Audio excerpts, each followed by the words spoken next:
When we talk about motivation, the first important thing we have to do is to pay attention to our semantics, because the word motivation, like all words that deal with human behavior, has a lot of different meanings. And one reason why there is so much misunderstanding and confusion about the issue is that people frequently have different things in mind when they're using the same word. So for our purposes, for the balance of this film, let's put one particular construction on the word motivation. We're going to use it to mean any action or event which has the effect of changing another person's behavior, something which results in another person acting in a different way than they otherwise might have. Now, most behavioral scientists, I think, could accept that definition.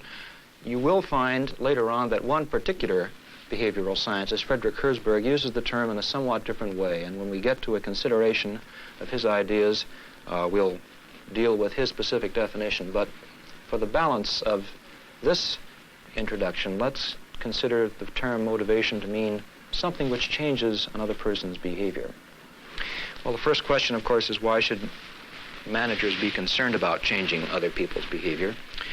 And the reason is that certain kinds of behavior can add to cost or add to profit. We can consider one class of behavior, for example, which people are perfectly capable of, which has the effect of making our operations more costly, what we might call costly behavior. For example, the most obvious example of costly behavior is an individual being physically absent from his workplace. If he's not there, he can't produce. Whether he's being paid or not, the actual productivity of his organization is decreased that day. Similarly, when people are careless or uncooperative, don't pay attention to their work, the effect is to increase the cost of producing the product or service. If he's discourteous to people, it reduces the market for the company's products. If he deliberately restricts output, that increases costs. And of course, more dramatically, if he engages in a strike or in sabotage, or if he decides to leave the organization altogether, the effect of this kind of behavior is to increase cost. Now, actually, all behavior is motivated, including these negative forms of behavior. So the problem that management faces is to find a means of minimizing or decreasing these costly forms of behavior. At the same time, there's another class of behavior that we have to be concerned with. This is sort of the opposite side of the coin. These would be actions which people can engage in which are valuable, which have the effect of increasing the value of the product or service being rendered. And the most obvious example of this is ingenuity, when the individual uses a little bit of common sense or a little bit of good judgment or even creativity to get the job done better as a result of his own wisdom right on the scene. Or the individual can sustain a high degree of effort for a long period of time, longer than he ordinarily would. Or he can acquire new competence as a result of experience and training and therefore become a more valuable employee. He can cooperate with his fellow workers and with management. He can make his ideas and the information he has clear to the other people in the organization who need to have it, rather than withhold it or be secretive. And above all, he can take a broad view of his responsibility, recognizing that he has to contribute to the overall excellence of the product or service rather than one little narrowly defined aspect of it.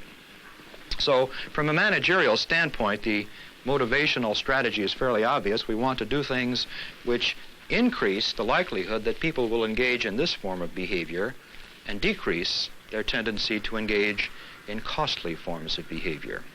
Well, the next question that arises is how do you do it? And to be perfectly candid, there are a number of different schools of thought on this issue, and in this film I'm going to speak to you really only from the standpoint of one school of thought.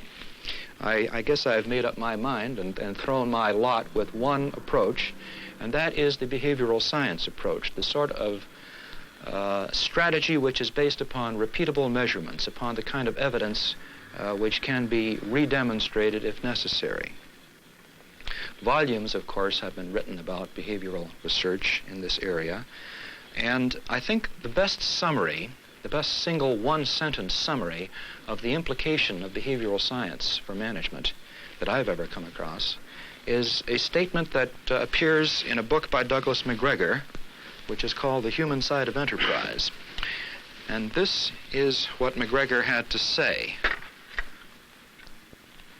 He said we can improve our ability to control, meaning influence human behavior, really. We can improve our ability to control only if we recognize that control consists in selective adaptation to human nature, rather than in attempting to make human nature conform to our wishes. What McGregor was telling us here was that all of the weight of research evidence indicates that you cannot make people different than what they are. It is beyond our power to really alter an individual's makeup so that he is more convenient to manage. All that we can really hope to do, if we're realistic about our notions of changing behavior, is to try to discover the forces to which people are responsive anyway, because they're built that way, because they're tuned in, as it were, on a particular frequency. And then select from among those forces the ones that we happen to be in a position to influence, so that the individual's actual experience changes. And then, by responding normally, naturally to that changed experience, his behavior will change, hopefully in ways that make him a more constructive member of the organization. This is, in fact, a fairly complex and profound thought. It may help for me to tell you about a little experience I had a while ago, which struck me at the time as being a rather close analogy to what McGregor had in mind, and also perhaps a little bit amusing. You'll no doubt recognize this as a map of the north-central part of the United States. And one day I found myself up here in Muskegon, Michigan, and I received a telephone call which required me to get down here to Cincinnati as rapidly as possible. It turned out that the only way to do this was to charter a private plane and fly directly, because the scheduled airlines weren't able to get me there in time. So this enabled me to realize one of my suppressed boyhood ambitions, you see, because I've always wanted to be a pilot, and at least I was entitled to sit in the co-pilot seat. I was the only paying passenger. The pilot was a very pleasant fellow, and he answered all of my various questions about the instrument panel, which interested me a great deal. At long last, I pointed to the only instrument in the panel which I recognized, which was the compass, and I read the bearing, the heading on the compass, and it was about 178 or 179 degrees. And I turned to the pilot and I said, well, that means that we're heading almost due south, just a point or two east of due south. And he said, that's right. The nose of the plane is pointing almost due south.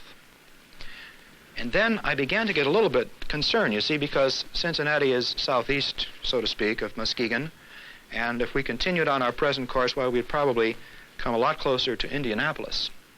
And I checked this on a map to be certain. And now I was in an embarrassing fix, because I didn't want to tell the pilot how to do his job.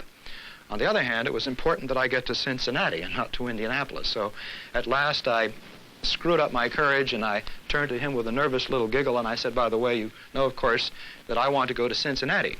And he said, yes, I know that. I also know, you see, that there's a wind blowing from the west, and the wind is going to influence the position of the airplane. The wind, if we continue our present heading, will have the effect of blowing us right over Cincinnati. If I headed the airplane directly to Cincinnati and ignored the influence of the wind, that same wind would blow us a lot closer to Pittsburgh. And sure enough, he was right, because a couple of hours later, we were in Cincinnati. Now, it seems to me that this pilot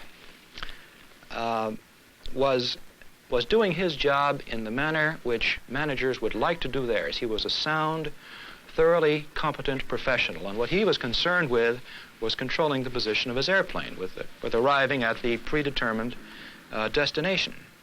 But he recognized that there were certain forces that he was going to have to reckon with, because they would influence the position of his airplane, whether he was aware of them or not, whether he took them into account or not, whether he found them convenient or not. And he knew that there were limited options open to him. For example, he couldn't command the wind to stop blowing. He certainly couldn't command it to blow from a more convenient direction. But all he could really do was measure that force and use it.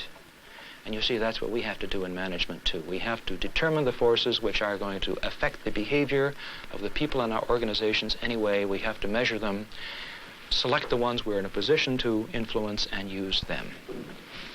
Now, probably the most widely accepted notion, theory, among behavioral scientists as to what the forces really are that influence human behavior has been summarized by a man named Abraham Maslow, a psychologist, and his theory can be expressed perhaps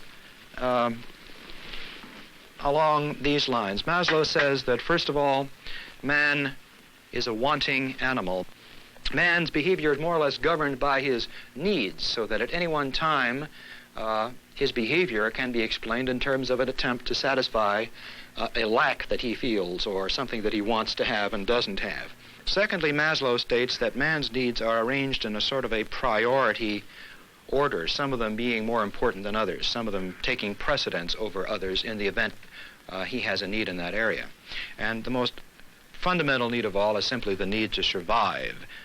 These terms, by the way, are not Maslow's terms. This is just a restatement of them. But the fundamental set of needs are concerned with the need for sheer physical survival. So man needs to satisfy his hunger, his thirst. He needs to be protected from the elements. And whenever an individual is hungry enough, why, nothing else really matters, and he becomes completely preoccupied with the question of getting something to eat, for example, experience I suppose we've all had.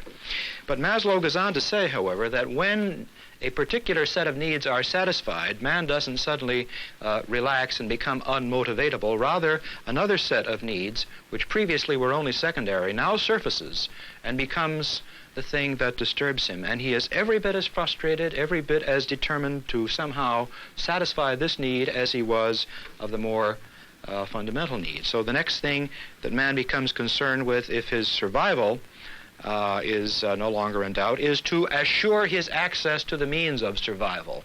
And in modern industrial society, where survival is really a matter of having an income that you can use to purchase food and clothing and so forth, this gets translated into an assured income. So we have pressure for job security, pressure for guaranteed annual wages, and so forth. Again, however, when somehow or other, if we manage to satisfy these needs for security, Maslow says that man does not relax and become unmotivatable. He now becomes concerned with the comparison between the way in which he is treated and the way other people with whom he chooses to compare himself are treated. So he becomes concerned with the question of justice and equitability. And does my job receive a wage which recognizes its importance relative to that other fellow's job?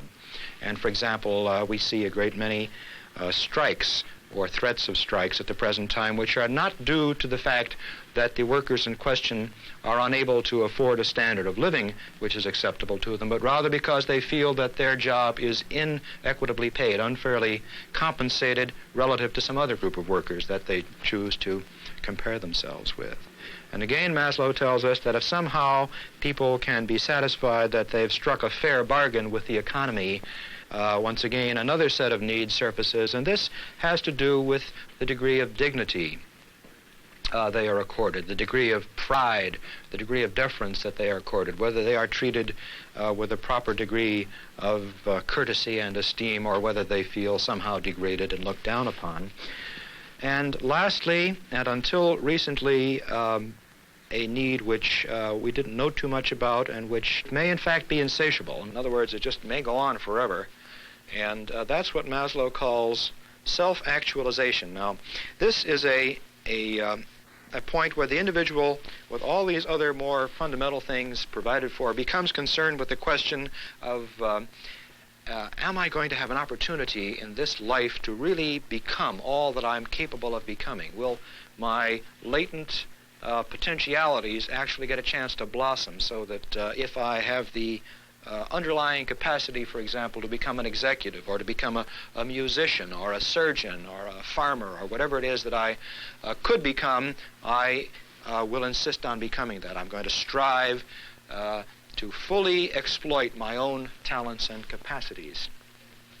And that sounds like a rather esoteric sort of a need, and yet Maslow says that an individual at this level is every bit as frustrated by that need as the fellow down here who is worrying about whether he can get a potato to eat.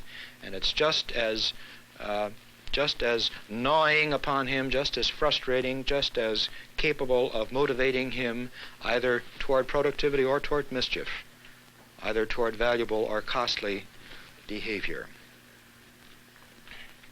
Now, another very important principle in the Maslow theory is that at any given time, an individual is primarily motivated by the desire to satisfy the highest order frustrated need he is currently feeling. Now, it's worth reflecting, I suppose, that throughout all of recorded history, and indeed in our own time for the majority of mankind, this has been the only set of motivators that have mattered. But in the last few hundred years in Western Europe and North America anyway, in the industrialized part of the world, there has been a gradual movement of larger and larger parts of the population up to these other motivational levels, so that we might assume today that in the United States, for example, probably most people are somewhere in this range, with security still important but becoming a less urgent consideration than it might have been a generation ago, and larger and larger chunks of the population, so to speak, becoming concerned with justice, fairness, equitability, dignity, and even with self-actualization. That would be particularly important with the young crop of highly educated people that is now beginning to enter the labor force. And everything that we see on the horizon indicates that in the immediate future, the motivational strategies which are going to be most effective in terms of actually affecting people's behavior are ones which are addressed to these higher order needs, rather than ones which are primarily addressed to helping the individual have something to eat or assuring him that he's not going to be out on the street looking for a job. Now, this brings us back, of course, to our opening question of what can management do to influence people in the direction of greater productivity.